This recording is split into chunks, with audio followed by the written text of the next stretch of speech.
네, 헌재 판결로 앞으로 달라지게 될 상속제도 전문가와 짚어보겠습니다. 노종원 변호사 나오셨습니다. 어서 오세요. 네, 안녕하세요. 네. 노종훈 변호사입니다. 네, 이번에 헌재 판단을 보면 그러니까 쉽게 말해서 가족이라고 해도 자격이 없으면 상속을 못 받는다. 이렇게 뭐 요약할 수 있는 겁니까? 예, 그렇습니다. 예. 유류분 제도 자체의 취지는 인정하지만 기본적으로 현대 사회의 가족 개념에 부합하게 유류분 제도의 적용 범위를 조정하고 그리고 기존에 일괄적으로 그 유류분율을 정했던 것을 구제적 타당성에 맞게 심하게 폐륜적 불효를 한 사람에게는 유류분권을 배제하고 그리고 부모나 그 상속인에게 굉장히 예. 큰 기여를 하거나 효를 행한 사람에게는 가중된 유류분율을 인정하는 것을 골자로 하고 있는 결정을 내렸습니다. 예. 이제 유류분을 인정하지 않는다고 해서 유산을 물려줄 수 없다거나 이런 거랑은 다른 것이죠? 예, 그것이랑은 좀 다른 개념입니다.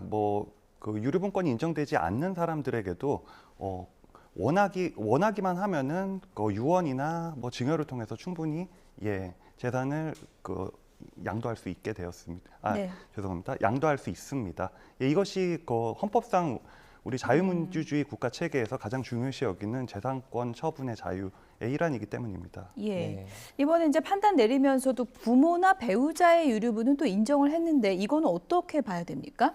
예, 부모나 배우자의 유류분을 인정하는 것은 유류분 제도의 취지와 연관이 있습니다. 예. 유류분 제도의 취지는 기본적으로 기존의 그 장남 중심의 상속 사회에 있어서 가족에 있어서 가족들의 생존권을 일정 부분 보장하고 최소한의 가족의 유대를 지키기 위해 있는 제도로서 현재까지도 유류분 제도의 취지를 헌법재판소는 유효하다라고 인정하고 있는 상황입니다. 네.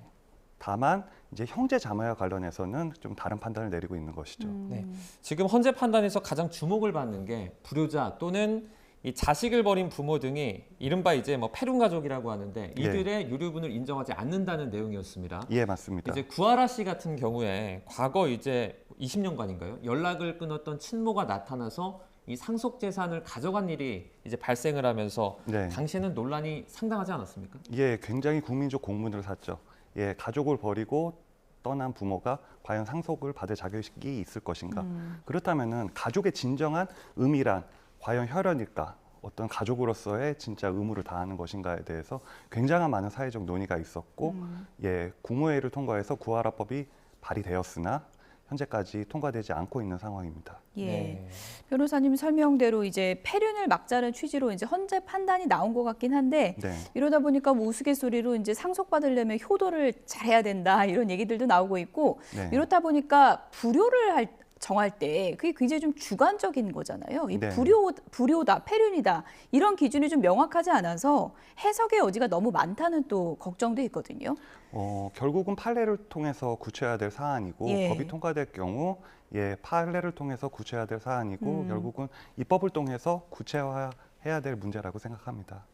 이제 뭐 입법을 통해서 구체화하겠다 이렇게 말씀을 해주셨지만 사실 뭐 가족 간의 관계라는 게 사실 모두 드러나는 것도 아니고 이 명확한 기준을 마련하는 것 자체가 정말 쉽지 않을 것 같긴 합니다. 예, 차차 이제 보완해 나가야 될 문제라고 생각을 합니다. 네. 뭐 유럽 각국이나 미국 같은 경우도 뭐 이 상속 결격 제도나 뭐 유류분 박탈 제도를 다 두고 있는데 판례를 통해서 많이 구체화하고 있거든요. 그러니까 우리 사회에 있어서 앞으로 좀 풀어야 할 숙제라고 생각합니다. 네.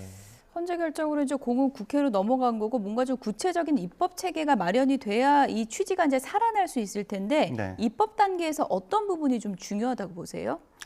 입법 단계에서 이제 유류분권을 박탈하거나 유류분권을 또 가중해서 인정하는 예. 경우에 어떤 구체적 기준을 어떻게 설정할 것인가 그것과 관련해서 굉장히 많은 논의가 있을 것으로 생각되고 있습니다. 예. 왜냐하면 구체적 논의가 없게 되게 되면은 국민들이 어떤 이 가중 유류분율과 유류분권의 배제에 대해서 어떤 예측할 수 없게 되고 어떤 법적 혼란을 일으킬 수 있게 되거든요. 그 부분과 관련해서 구하라법 그 발의 당시에도 굉장히 많은 논의가 있었습니다.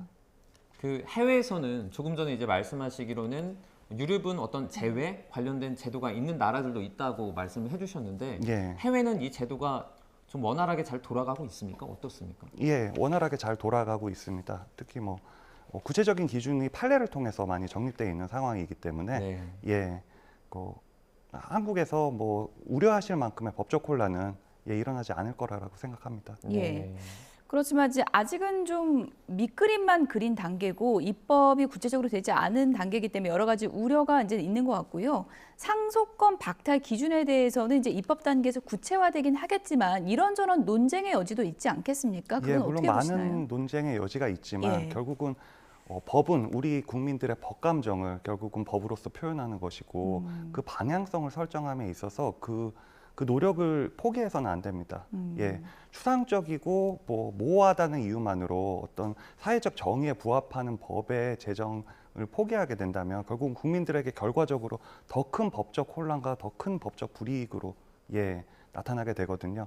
뭐 비견한 예로 현재 구하라법이 현재까지 통과되지 않고 있는 관계로 뭐 선원 구하라법이라든지 소방관 구하라법이라든지 굉장히 우리를 안타깝게 하는 사례들이 계속 발생하고 있지만 현재 우리 사회와 우리 제도는 그분들에게 해결책을 주지 못하고 있지 않습니까? 이제 좀 우려를 하고 있는 게 혹시나 더 발생할지 모르는 어떤 혼란 같은 건데, 그러니까 예를 들어서 지금 헌재가 이렇게 결정을 내렸는데 나중에 또 이 법이 뭐 바뀌게 된다든지 이럴 가능성도 있습니까? 전체적인 큰 틀의 그 기본 취지는 바뀌지 않는 전제하에서 구체적인 어떤 타당성을 기하기 위한 구체적인 장치나 법 제도들은 점차 이제 보충되겠죠. 이 부분은 혼란을 가중시킨다기보다는 기본적으로 혼란을 또 낮추고 어떤 법적 안정성을 보강하기 위한 조치들로 후속 법률 조치들이 이루어질 것으로 생각되고 있습니다. 일종의 뭐 기여의 인정 자체가 좀 객관적으로 판단하기 어려운 영역이다 보니까 이렇게 되면은 앞으로 뭐 상속 분쟁이 더 늘어날 가능성도 있다 이런 전망도 있던데 그건 어떻게 보세요? 상속 분쟁은 아마 이 조항의 신설로 인해서 당연히 더 늘어날 것으로 생각하고 있습니다. 하지만 상속 분쟁이 많이 일어날 우려가 있기 때문에 법 제정을 포기해야 된다라는 거는 기본적으로 어떤 피해자가 발생했음에도 불구하고 그들에 대한 피해 구제를 국가 입장에서 포기한다는 의미나 다름없기 때문에 그럼에도 불구하고 법 제정은 계속 이루어져야 될 것이고요. 국민의 재판받을 권리 측면에서 바라봤을 때 국민의 재판받을 권리는 근대 자유민주주의 헌법의 요체를 이루고 있습니다. 그리고 재판받을 권리의 또 본질은 피해자의 피해 구제 만전을 구함에 있는 거거든요. 그런 측면에서 소송이 일정 부분 발생한다 하더라도 차차 우리 사회가 좀 해결해 가면서 이 부분을 좀 조율해 가야 되는 문제라고 생각합니다. 이제 공은 국회로 넘어간 상태인데 그 헌재에서는 일정 기간을 두지 않았습니까? 그 기간까지 이제 국회가 그 법을 제대로 이렇게 다듬어서 통과시키지 못하면 또 어떻게 됩니까? 다듬어서 통과시키지 못하게 되면은 어쨌든 그 법 자체는 존치가 됩니다. 왜냐하면 유류분 제도 자체의 취지는 인정되기 때문입니다. 하지만 그 기간이 넘어가서도 계속 법이 제정돼서 통과되지 않게 되면은 그 제도의 모순으로 인해서 발생할 수 있는 불행한 피해자들이 양산하게 되기 때문에 국회에서 좀 조속한 입법을 해주셨으면 하는 바람이 있습니다. 조속히 좀 입법이 되길 바란다고 하셨는데 이게 이제 정치의 영역으로 넘어가면 이제 토론이 되고 좀 논쟁이 되고 또 이런 부분이 있어서 쟁점이 될 수 있는 부분들도 있을 것 같은데 정치권에서 좀 어떻게 보면 논란의 여지가 될 수 있는 부분이 어떤 부분이라고 보세요? 가장 중요한 부분은 법적 안정성. 법적 안정성과 제3자와의 거래 보호의 문제에 있습니다. 법적 안정성 같은 경우는 굉장히 뭐 남소의 우려가 있기 때문에 국민들한테 혼란을 가져올 수 있다. 이런 부분이 있지만 아까 말씀드렸다시피 국가의 가장 큰 이념은 어떤 단 한 사람의 피해자도 있지 않는 것이 가장 중요한 것이고 법적 안정성을 위해 실질적인 피해를 받은 사람이 피해를 포기하게 하는 제도를 만든다는 것은 근데 법치국가와 자유민주주의의 이념에 좀 반하는 행동이라고 생각이 되고요.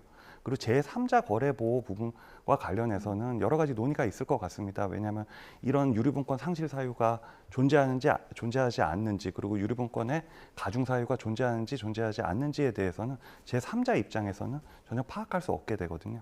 그 경우와 관련해서 제3자를 무조건적으로 보호해야 할 것인지 그리고 그 제3자가 이 사정을 알았냐 몰랐냐 즉 선의와 악의냐 이거에 따라서 보호해야 될지는 입법 정책의 문제인 인데 아마 그 부분과 관련해서 많은 토의가 있지 않을까 생각됩니다. 네, 이제 고 구하라 씨 오빠의 법률 대리인이지 않으셨습니까? 예, 그렇습니다. 실제로 구하라법 발의를 돕기도 하셨는데 예. 당시 절차를 이제 진행하면서 뭐 이렇게 많이 막히는 부분이라든지 좀 답답했다든지 이런 부분이 좀 어떤 게 있었을까요?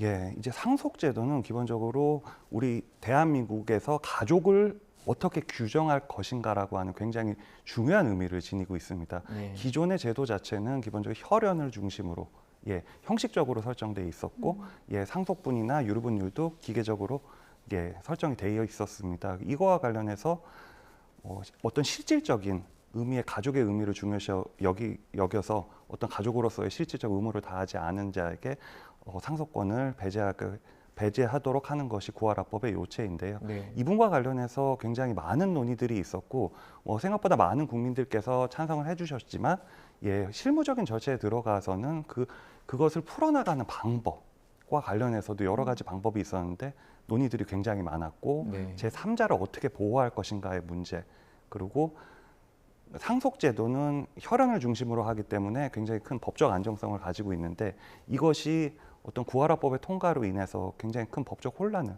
가져오게 된다면 그 법적 혼란을 우리 사회가 어떻게 감당해야 되는가라는 논의도 있었고 예. 예. 그 뭐 기술적으로 구하라법, 예, 말씀하시죠. 기술적으로 풀어나가기에 아직 좀 구체적인 논의들이 좀 많이 남아 있는 상황입니다.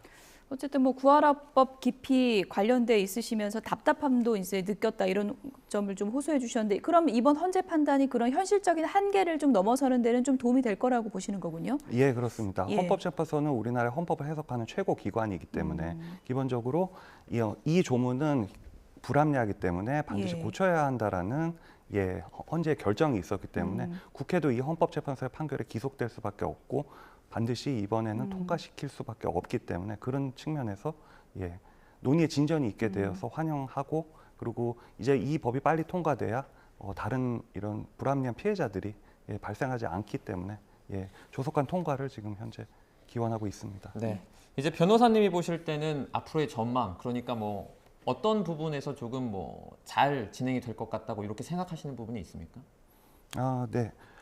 아까 말씀드렸다시피 헌법재판소에서 공식적인 헌법에 대한 최고 판단 기관이 결국은 구하라법을 요체로 하고 있는 실질적인 가족으로서의 의무를 다해야 상속권을 인정할 수 있고 그것을 해태할 경우 상속권을 제한할 수 있다라는 그 근거를 마련해 줬기 때문에 어떤 헌법적 정당성을 이제 구하라법은 부여됐다라고 지금 판단하고 있습니다. 그렇게 네. 이제 더 이상 무슨 법적 안정성이라든지 뭐 삼자 보호만을 이유로 입법이 지연되는 사태는 이제 막을 수 있을 거라고 생각합니다. 네. 네.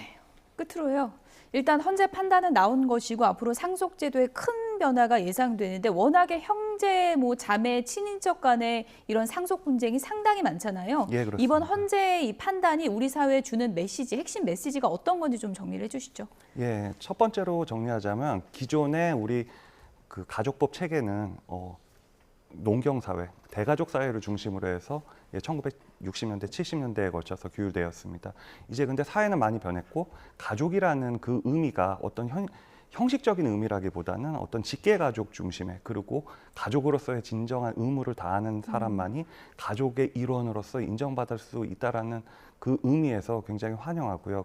단순히 가족이라는 이유만으로 뭐 유산을 요구하거나 재산을 상속받을 수 있는 게 아니라 실질적으로 가족으로서의 의무를 다하는 즉 부모는 자식을 열심히 양육하고 예. 그리고 자식은 또 부모를 효로서 섬기는 것이 당연한 문화로 이제 정착돼 가지 않을까라는 기대가 있습니다. 네. 이제 뭐 헌재 판단 나왔고 입법 과정이 남아 있긴 한데요. 이번 헌재 판단이 좀 가족 관계에도 좀 긍정적인 역할을 하는 그런 메시지가 됐으면 좋겠다는 생각이 듭니다. 지금까지 노종원 변호사였습니다. 고맙습니다. 감사합니다.